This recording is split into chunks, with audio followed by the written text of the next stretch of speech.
clarifier. En fait, je suis un contributeur de Genesis DAO et je travaille sur un autre projet maintenant. Et en bas, vous voyez les logos des deux DAO et des DAO Stack. Clarifier. Le parcours de la présentation est assez simple. On va aller par l'idée, le rêve entre guillemets pour des DAO, après on passe par les blockchains, etc. Bon, bref. Le rêve des DAO, donc je sais pas si tout le monde est assez familier avec ça, je pense.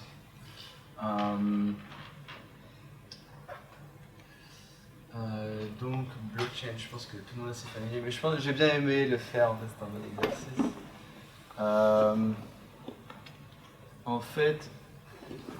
En fait, le rapport de blockchain avec tous ses avantages et des DAO, je pense que c'est de penser à tout.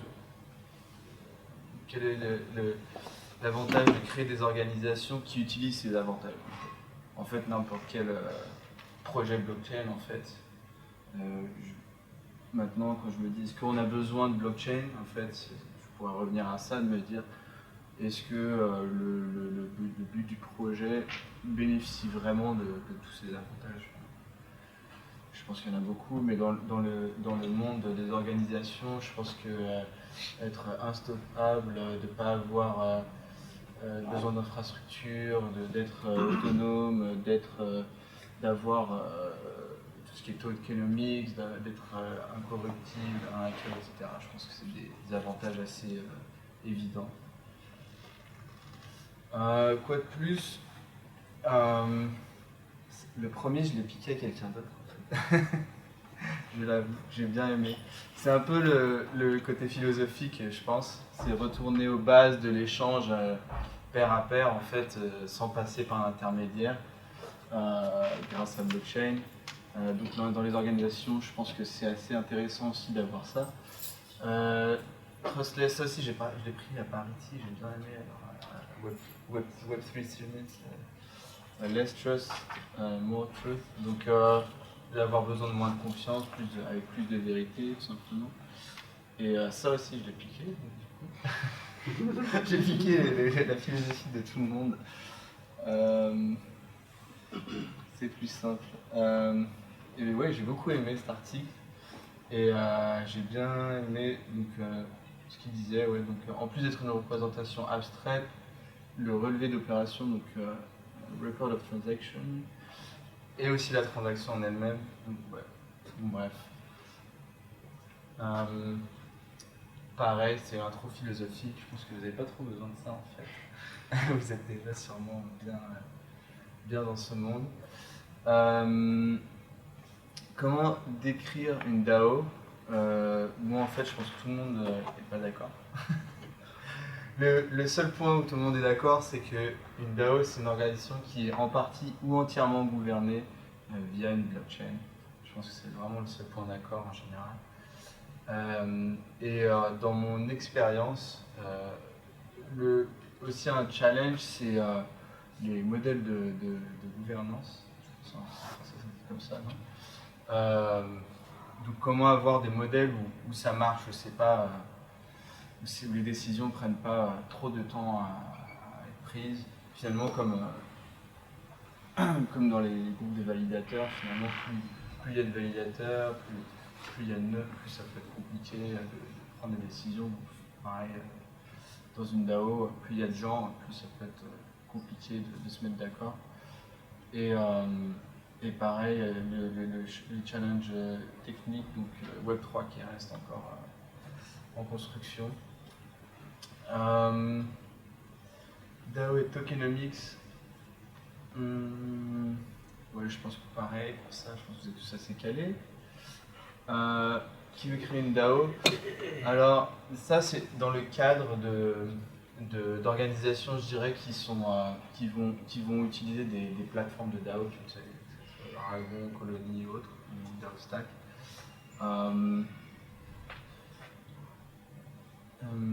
Et typiquement, je vais parler un peu plus tard, lié à tout ce qui est espace de collaboration, communauté en ligne. Un problème qu'on a en ce moment aussi, c'est l'aspect légal, c'est que toutes les DAO, c'est bien, c'est super, c'est la révolution. Mais le problème, c'est qu'il n'y a pas de cadre légal en ce moment, enfin très peu. Sauf aux États-Unis avec Dior qui a créé la première entreprise déclarée comme DAO. Vous pouvez trouver plus d'infos sur leur site Dior.tech. Et OpenLaw aussi qui est en train de résoudre ça. Donc ça j'en ai déjà parlé. Donc une plateforme pour DAO. Donc, il y a DAOstack, Aragon et Colony que je vais rapidement décrire. Et DAOstack simplifié, mais finalement c'est un peu n'importe quelle plateforme pour DAO simplifiée, j'ai envie de dire.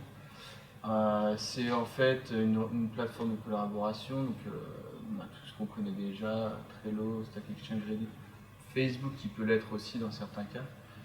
Et après, c'est à l'intersection de plateformes de collaboration, de ressources et de tout ce qui est le monde blockchain et tokenomics.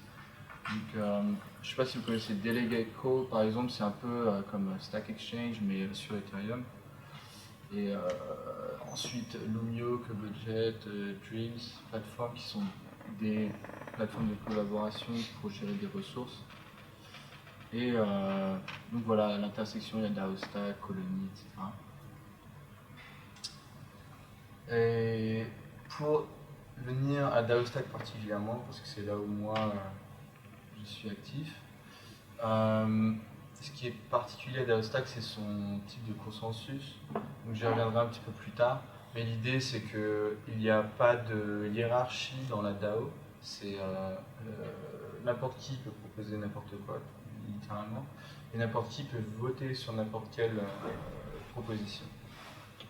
Et l'idée, c'est que même si seulement une fraction infime de la DAO vote, cette fraction doit représenter le choix de la DAO entièrement. C'est le but, finalement.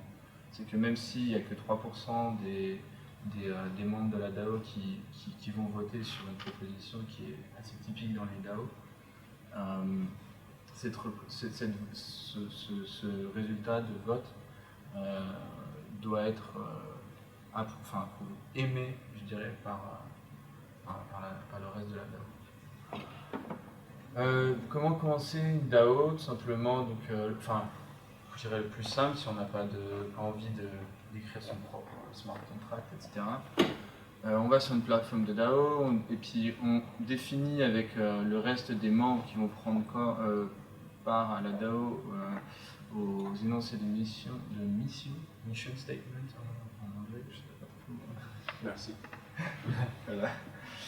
Les ressources à gouverner, donc en général c'est de l'argent et pour d'autres DAO ça va être les protocoles, les upgrades de protocoles, comme je pense par exemple Maker, c'est ce qu'ils font, et je crois que Decred aussi ils font ça, et après on launch.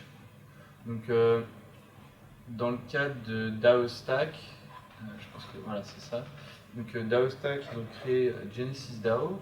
En gros, ils ont fait du dogfooding, c'est qu'ils ont créé Genesis DAO sur DAOstack. Donc DAOstack c'est une entreprise, c'est une team, et en fait ils ont créé ils ont leur produit qui est aussi, bref, c'est DAOstack, c'est aussi un produit. Leur produit c'est une plateforme de DAO.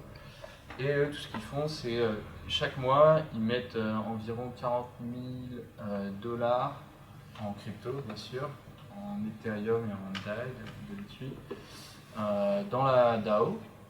Et l'énoncé mission de Genesis, c'est d'aider à améliorer DAOstack. Donc après, les gens qui font partie de Genesis, qui sont actifs, je dirais, c'est à peu près 100 personnes maxi. Donc peut-être 10-15 personnes qui font partie de la team, mais le reste c'est des gens comme vous et moi qui sont inscrits et qui décident, qui font des proposals, etc. Donc c'est un peu le chaos des fois, mais la communauté évolue au fil du temps. Il y a à peu près 50%, je dirais, des fonds qui sont utilisés pour améliorer DAO Stack donc, technologiquement. Et après, le reste des fonds qui sont là pour créer des événements, pour créer du contenu web, etc. Le problème, c'est que c'est assez... Vu qu'il y a beaucoup d'activités, c'est facile de mal gérer les fonds, j'ai envie de dire. Et ce qui est en train de se passer maintenant, c'est qu'il y a des sortes de sous-DAO enfin, il y a une sous-DAO qui a été créée et ils vont en avoir plus, je pense. Parce que c'est plus simple après de prendre des décisions qui ont du sens en ayant des sortes de sous-DAO qui sont aussi flat hierarchiques. Donc, énoncé de mission. En gros, Genesis DAO va passer à la version 1.0 ce mois-ci, enfin le mois dernier, c'est-à-dire plus de fonds. Donc maintenant c'est 40 000 $, mais ils vont augmenter jusqu'à 70 000, je crois, en mi-2020. Et aussi, ils vont se focaliser sur donner plus de valeur aux tokens de DAO Stack, parce qu'ils ont fait une ICO comme tout le monde en 2018. Et voilà, donc, bref, vous pouvez aller sur cette page, sur Reddit, si vous voulez lire, il y a beaucoup de documentation. Et voilà, donc c'est ça dont je parlais, donc une sous-DAO de Genesis DAO, c'est FestDAO. Et l'idée, c'est que en fait, dans Genesis DAO, il y a beaucoup de gens qui font des événements à travers le monde, surtout en Europe. Ce qui a sorti du lot, c'est que finalement, les gens qui font des événements, c'est les gens qui sont actifs, etc. Ce qui est plus simple finalement, c'est d'avoir une DAO où on fait que des événements. Donc en ce moment, l'idée, c'est de faire que des événements qui parlent de DAO, donc de DAO Stack ou d'autres plateformes. Mais peut-être après dans le futur élargir le scope. Donc voilà, donc on a DAO Stack qui donne des fonds tous les mois à Genesis, et Genesis tous les mois ou 2 mois, enfin peu importe, qui va voter combien de fonds ils veulent donner pour créer des événements à travers le monde. Donc ça a créé quelque chose d'un peu plus facile à gérer, même pour une communauté qui est grande. Donc l'idée, je pense, c'est que au fur et à mesure, on va avoir FestDAO qui fait des événements, après on va avoir sûrement Build DAO qui va faire que du développement, et après, etc., etc. Et donc après, j'imagine que Genesis DAO va juste prendre des décisions, disons, chaque mois, disons, ok, ce mois-ci, on donne combien à FestDAO, combien à tel DAO, etc. Pour arriver à avoir quelque chose qui est un peu plus fluide. Quoi d'autre? Donc, je vais vous présenter DAO Stack un peu plus la réalité. Donc voilà, donc c'est l'interface qu'ils appellent Alchemy. Et l'idée, c'est qu'il y a 3 actions. C'est créer une proposal, voter et staker. Et pour chacune de ces actions, on est récompensé. Après, l'idée, c'est que de toute façon, cette interface, elle est construite sur DAO Stack, sur le back-end qui est aussi open source. Enfin, le front, c'est open source, le back-end aussi, c'est open source. Donc, n'importe qui peut prendre ça, le forker, etc., je peux le modifier. Mais l'idée, c'est que je pense, au long terme, ce sera d'avoir un reward pour plus d'actions, en fait, pour que les gens participent et qu'ils aient un reward qui soit juste, parce que ça reste encore quelque chose qui est discuté, de savoir comment rewarder comme il faut pour chaque action. Voilà, on va dire plus. Ah oui, staker, donc l'idée c'est que staker, c'est pas dans le sens de validateur, etc. C'est plus dans le sens euh, de passer un pari sur le fait qu'une proposal va passer ou pas. C'est-à-dire, si demain, moi je mets une proposal assez simple qui a priori va être aimée par les gens, ben, moi je peux aussi staker dessus et parier qu'elle va passer. Si ça passe, ben, je récupère mes tokens et en plus, on va me donner 5-10%, enfin ça dépend des règles implémentées. Donc voilà, les incentives. Donc réputation, donc ça veut dire réputation, ça veut dire c'est comme un système de points, comme sur Reddit, ou Stack Overflow, etc. Donc c'est pour ça que j'avais mentionné ça avant. Mais le truc, c'est que l'astuce, j'ai envie de dire, c'est que c'est pas seulement de la réputation dans le sens des points pour dire que je suis connu, etc. C'est aussi du pouvoir de votation. C'est-à-dire qu'il y a un pouvoir de votation en tout de 100% sur la DAO, et que ce pouvoir est partagé à travers tous les acteurs de la DAO. Et ça veut dire que si moi, demain, je gagne de la réputation, ça veut dire que les autres, entre guillemets, perdent relativement. Je vais avoir, par exemple, 1% de pouvoir de votation, et si je mets une proposal qui passe, je vais gagner peut-être 0,2%, donc relativement, les autres, ils en perdent un peu. Après, les autres incentives, c'est Digital Asset, donc Ethereum, DAI, enfin tout ce qui est token ERC20.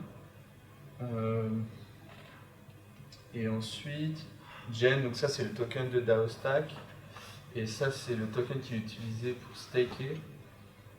Et aussi, on va voir après, pour booster les proposals. Je sais pas si je l'ai mis. Ah oui, c'est ce que je viens d'expliquer. Donc, réputation, crédibilité, voting power, power decision. Et ensuite, les incentives, donc juste pour montrer sur l'interface. Staker est là, réputation ici. Donc là, c'est quand les gens, les personnes ont downvoté. Ici, c'est ce que la personne qui a mis cette proposal demande. Et ici, c'est le reward.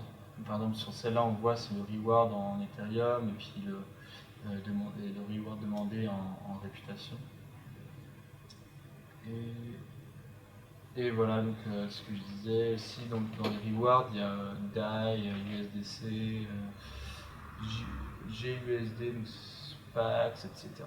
Enfin, c'est pour ce qui a du sens, je pense pour pas mal de gens maintenant, surtout après le crash de Ethereum et plein d'autres. C'est de demander des rewards dans un stablecoin, si on est un développeur et qu'on demande un reward de 100 000 € ou de 100 000 $ pour une tâche, ça a peut-être plus de sens de demander du DAI et d'éviter de prendre trop de risques. Voilà. Qu'est-ce que je vais après J'ai pas montré. Bon, bah tant pis. Ouais, donc juste plus d'infos sur l'UX. Donc le nom de la DAO, les membres auxquels on peut accéder ici, l'historique des proposals et les wallets de la DAO. Donc, voilà. Voilà, c'est tout.